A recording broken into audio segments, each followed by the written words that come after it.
So before I cover all of the equipment here, I just want to reiterate that it should stay plugged in at all times. The system itself, when it's fully charged, has an 8-minute battery life, so you can move it if need be. And then the patient interfaces have an 8-hour battery life, give or take. So just from a hardware point of view, there's a little box under here that has your power outlet and adapter. Pretty straightforward. In here is actually a battery. And so I installed the battery into this. There's a screwdriver that we provide. It's in the drawer. If it ever needs to be replaced for whatever reason, it's just taking these 2 screws out. There's a little tab and you can pull it out. It's super straightforward. Hardware wise, some of the differences, so as you can, this is a little bit larger monitor than you're used to on the NIM 3. The patient interfaces are wireless Bluetooth, but they can also be plugged in, and in some cases I would recommend it. We have, similar to the NIM 3, you have volume here, and then you can change your stimulation on this side manually if you want. The muting probe has 2 pieces now. It has the actual probe itself and this adapter.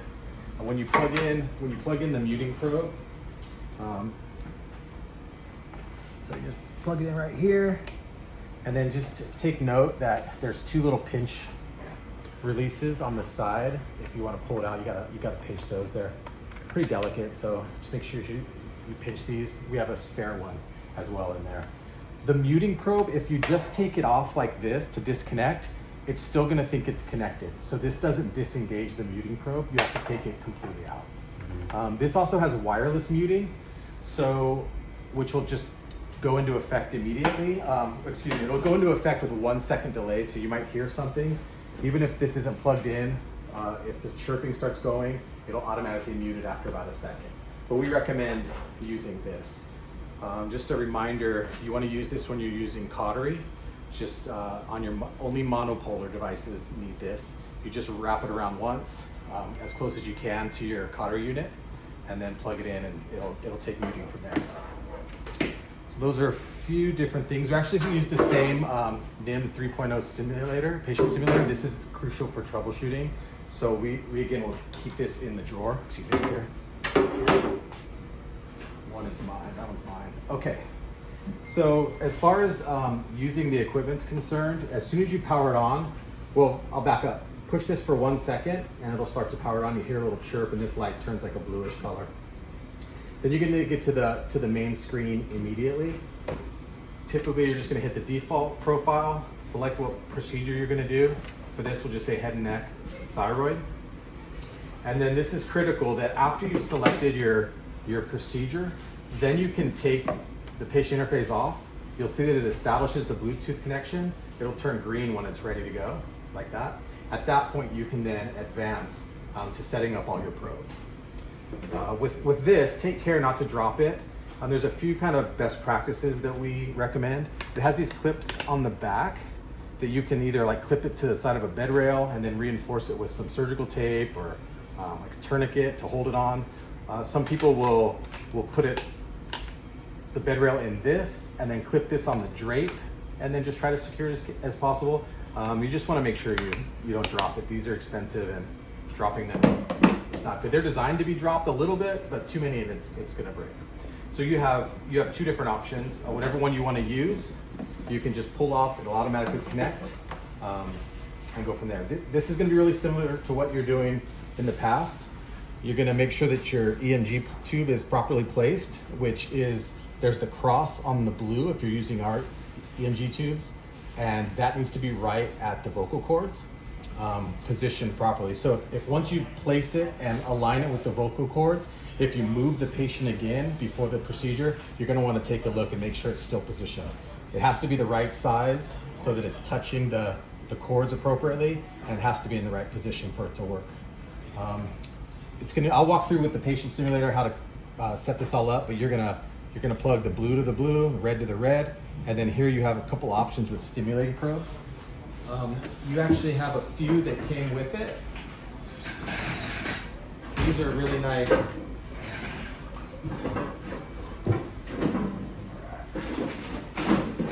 these are the ones, this is the demo one that I have, but these are what came with it. These are really nice probes. because the physician can control some features from the handpiece. They can control the stimulation level, as well as capture images, to screen captures if they want. I'll connect this up so that you can see how it looks when we're using it.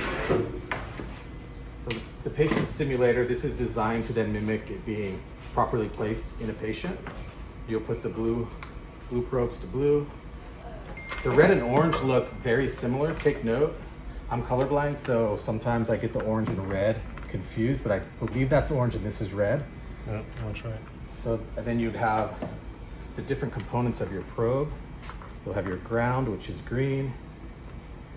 You'll have your stimulator, which is red. And then for us, we're gonna plug in, well, the green and the red is, they're gonna come from either the sternum or the shoulder, however you place them.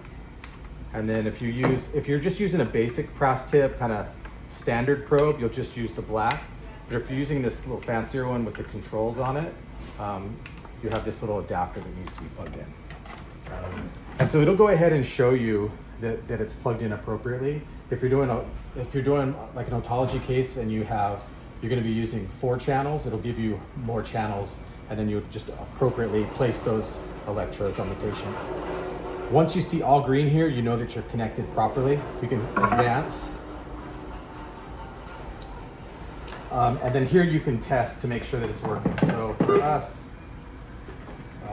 if you select tissue that's not nerve, you're going to get this sound, which is similar to what you're used to seeing on the NIM3.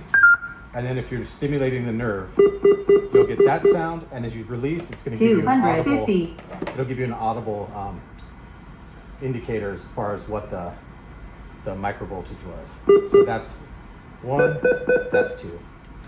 270. Your volume is here. Threshold, obviously, you can change here, up or down. We don't advise on what to use, but typically between 1 and 200 are what physicians are using. You can change your stim 1 or stim 2 if you have multiple probes.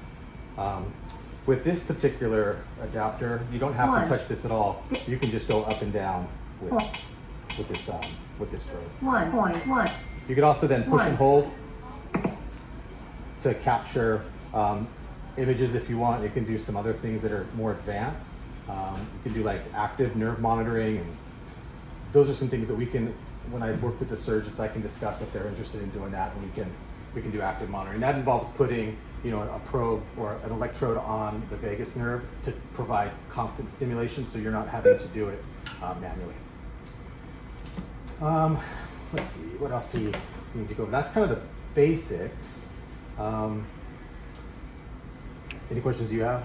Are we going to have specific setups for like an Inspire case or a Genio? Those That's a great... sleep apnea. I know that I think our other one has specific setups. Yeah, let me circle back with my team to see if they have some preferred setups. I know I've seen it. I wouldn't know how to program it today, but I'll get that information. I'll take a note and we're done.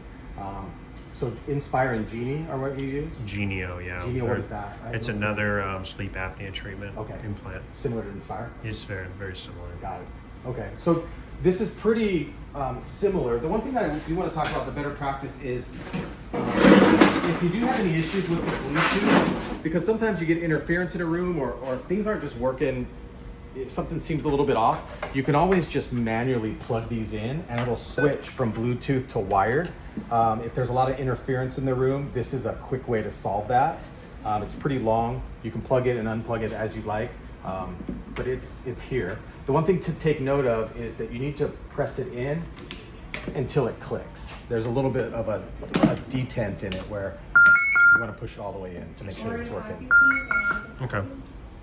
I think that's it for now. That's the basic rundown. All right.